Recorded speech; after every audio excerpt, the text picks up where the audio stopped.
You know that moment when, for the first time, your life finally makes sense? That rare instant when the world seems to stop and everything just falls into place? I felt that when Michael held my hand, looked into my eyes, and whispered, "Let's run away, just the two of us." My name is Isabella Martinez. I'm 35 years old, the daughter of Mexican immigrants, raised by a single mother who washed clothes in 3 different houses just to make sure I had the bare minimum. I learned early on that nothing in life comes easy. And honestly, I didn't even believe in fairy tales anymore, until I met Michael. He is, everything I never thought I could have: kind, sweet, shyly funny, the kind of man who listens more than he talks, who holds your waist while you cook, as if he never wants you to leave. And he chose me. But there was one detail. Or rather, a wall. Evelyn Carter. His mother. A cold, calculating woman, with a perfect smile for society columns and the coldest stare I've ever seen in my life. She always treated me like a glitch in the system. A mistake. A passing whim her son would soon get over. According to her, I didn't have the level required. And when she found out that we had secretly gotten married in a small community garden with friends and simple flowers, she didn't scream. She didn't break anything. She didn't kick me out. She did something worse. She smiled, Leaned forward and, with that poisonous tone, said, "Congratulations, my dear. I hope you know what you're doing, for his sake." At that moment, I didn't understand what that meant. Today, I do. That was the beginning of the end. 2 months later, Michael had an accident. An out-of-control car, a wet curve, and the man I loved went into a coma. And before I could even hold his cold hand in the hospital, Evelyn had already spread the word to the entire press that I was a gold digger. That I had encouraged him to speed, to drink, to be reckless. She said it outright, looking the doctors and lawyers in the eyes. She shouldn't have any right to decide about my son. She's only with him for his money. I remember every word as if it were now. Every syllable like a stab. And I just wanted to see him open his eyes again. Can you imagine the desperation? The man I loved fighting for his life, and me being treated like the villain of the story? Meanwhile, she strutted through the hospital halls like a rehearsed actress, crying in front of the cameras and, behind the scenes, destroying my reputation, my life, my sanity.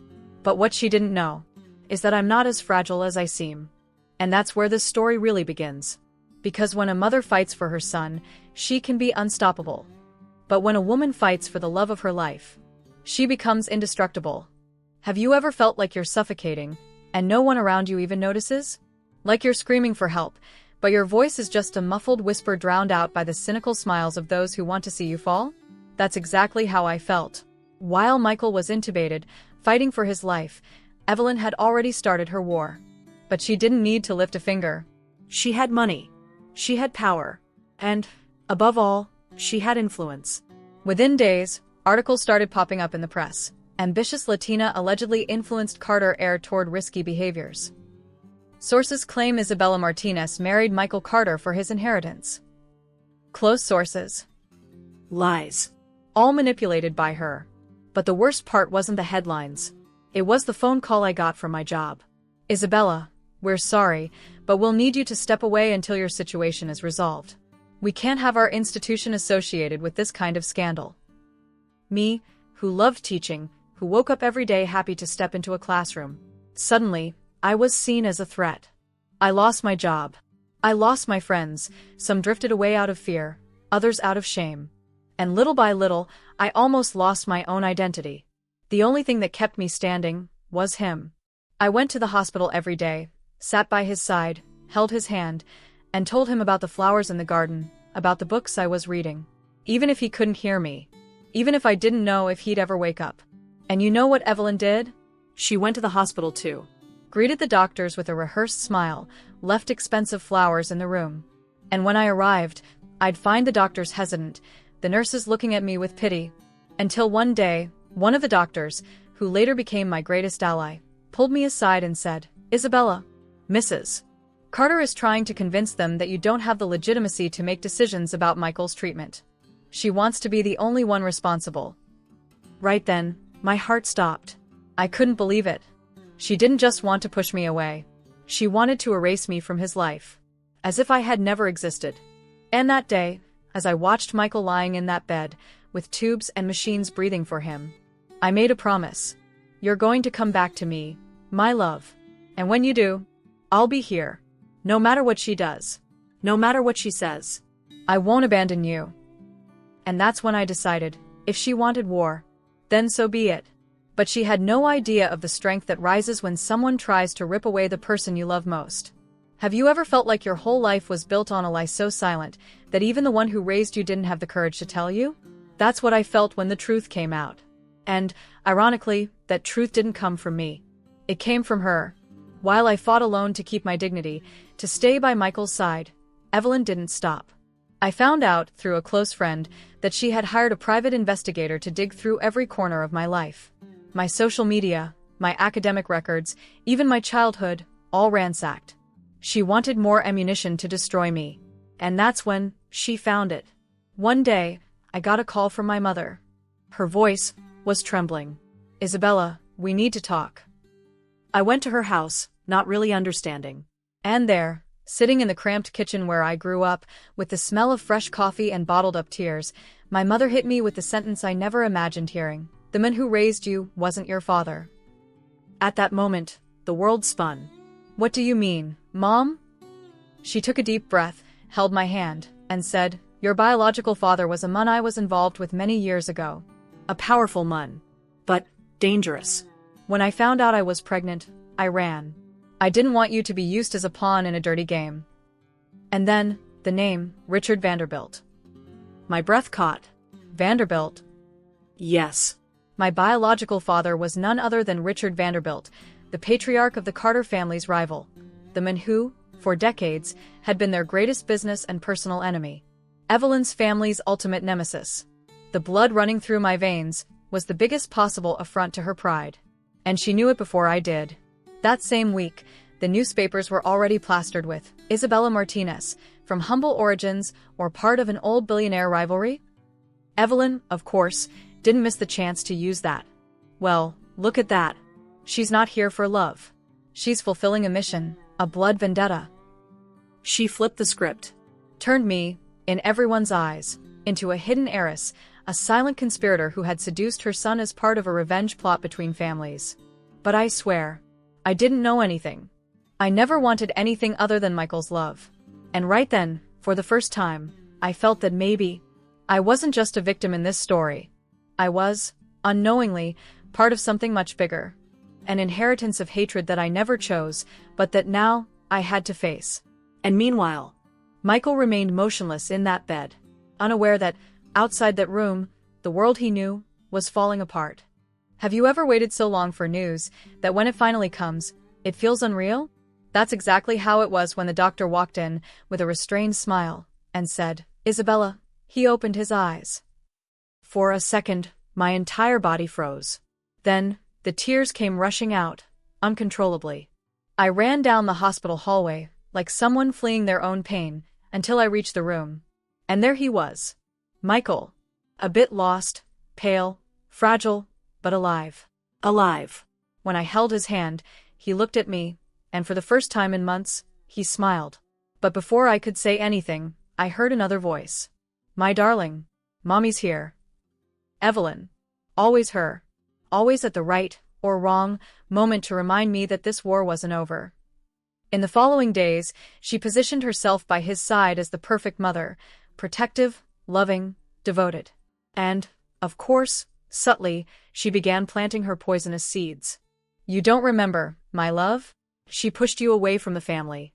Don't you see? She isolated you, wanted to keep you from me. Now that you're vulnerable, she wants to take over everything. And Michael, confused, weakened, with memory lapses, started looking at me with doubt, as if part of him believed her version. I felt my world slipping through my fingers. After everything I had been through, now he was there, and maybe thinking I was the villain. That's when, in the middle of the chaos, something happened that changed everything. I was in the room, organizing some things, when I found, among books and papers, a slightly crumpled envelope. No sender. No date. But with handwriting I knew better than anyone's. I opened it with trembling hands. And there it was. Isabella, if you're reading this, maybe something has happened. Maybe what I fear, has come true. Know that I have always loved you, from the very first glance. And if my mother tries to push you away from me, it's because she never accepted that I chose my own path. Don't doubt us. Don't doubt what we feel. If something happens, fight. For us.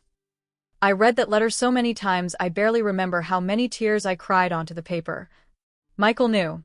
Before the accident, he already sensed that Evelyn would do anything to separate us. He knew she could be capable of anything. And he asked me, even without knowing it might be the last time, not to give up. In that moment, I understood, it wasn't just about surviving her attacks anymore. It was about honoring that love, and fighting to the end. With the letter in my hands, I decided I wasn't just going to defend myself anymore. Now, I was going to fight back. Have you ever been in a place where every gaze weighs on you like a stone? That's how I felt when I walked into the courtroom that day. The room was packed, reporters, onlookers, the few friends I had left, and silent enemies. But there, at the center, were only 3 people who mattered. Michael, in the front row, still regaining his strength but with his eyes locked on me. Evelyn, impeccable as always. Dressed for victory, as if the very air around her was an extension of her power. And me, with the letter in my pocket and my heart racing. She had sued me. Wanted to have me declared unfit. To declare that I wasn't emotionally or morally capable of making decisions about Michael's life. And more, she wanted to legally strip me of any rights over him, over his estate, and, deep down, over his love. For days, we listened to testimonies that sounded like they'd been ripped from a twisted script. Isabella only wanted the money. She influenced Michael to rebel. She doesn't have the capacity to care for someone in a vulnerable state. I wanted to scream, to rip those words out of the air. But I stayed strong. I knew the right moment would come. And then, it did. My lawyer, one of the few who still believed in me, called the first witness who would change everything, the mechanic. He walked in nervous, sweating, and after a few questions, he dropped the bomb. I was paid to make modifications to Mr. Michael Carter's car, modifications that could compromise its safety. The room fell silent. Reporters fired their flashes. And Evelyn, for the first time, lost her composure. And who paid you? I received orders from Mrs. Evelyn Carter. The entire courtroom held its breath. I could hear my own heart pounding in my ears. And then, as if the universe conspired, the second piece of the puzzle emerged, the recordings. Intercepted conversations, where Evelyn, in a cold tone, said, "I don't want her staying here. If he has a little accident, maybe he'll realize who should really be running his life." At that point, there were no more doubts. Her plan wasn't just to push me away emotionally. She tried to push Michael away physically. Forever. When the recordings were played, Michael stood up, for the first time since the accident, and looked directly at her. "Mom, how could you?" Evelyn didn't answer. She just lowered her head, like someone who finally realizes they've lost the one thing they tried to protect, their child. The judge was merciless. Case dismissed. Evelyn Carter, indicted for attempted homicide and conspiracy. As she was escorted out, with flashes and reporters shouting all around, I took a deep breath. And for the first time in a long while, I felt relief. It wasn't victory. It wasn't joy. It was just relief. Because true love survived. And the truth, finally, prevailed. Have you ever looked back and asked yourself, how did I survive all of this? That's exactly the question I ask myself every morning when I wake up and see Michael by my side, breathing calmly, free. After that trial, we decided we couldn't stay. We couldn't keep living among judgmental stares, recycled headlines, and memories too heavy to carry. We sold everything we could, packed our life into a few suitcases, and moved to a small coastal town on the east coast of Canada. A place where no one knows our name. Where we're just Isabella and Michael. No inheritances, no rivalries, no weight of legacies we never chose to bear. Today, he's walking again. Still with limitations, still with scars. But with that same sweet, shy smile that made me fall in love years ago. And me. I'm back to teaching. A public school, simple, with curious kids and sincere hugs. Every day, every lesson, reminds me of who I've always been, someone who just wanted to love and be loved. Sometimes, at night, sitting on the porch looking at the sea, we talk about everything we've been through. And though the pain will never fully go away, it's now a memory. And memory, believe me, is much lighter than an open wound. Evelyn? I never spoke to her again. I heard, through acquaintances, that she lives alone in that huge, empty mansion, with her paintings, her awards, her trophies, and no company. They say sometimes she spends hours sitting, holding a picture frame with a photo of Michael as a child. That she cries. That she repeats, like a mantra, I just wanted to protect him. But, protect or control? Love or possess? Those are questions only she can answer. But I know what I answer, with absolute certainty. Love is not a prison. Love is freedom. And I am finally free. If this story taught me anything, it's that pride destroys. But true love, it endures. It rebuilds. It wins.